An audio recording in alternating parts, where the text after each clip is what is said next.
सांगली मिरज महापालिका क्षेत्रात video game, casino, मटका, जुगार व इतर अवैध धंद्यांमुळे युवक अल्पवयीन मुले भरकटत चालले.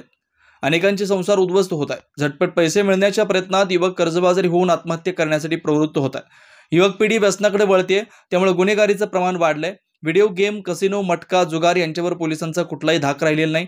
सदर हे अवैध धंदे बंद करून त्यांच्या मुसक्या आवळावे, अन्यथा राष्ट्रवादी युवक काँग्रेस, शरद पवार गट रस्त्यावर उतरून तीव्र आंदोलन छेडेल.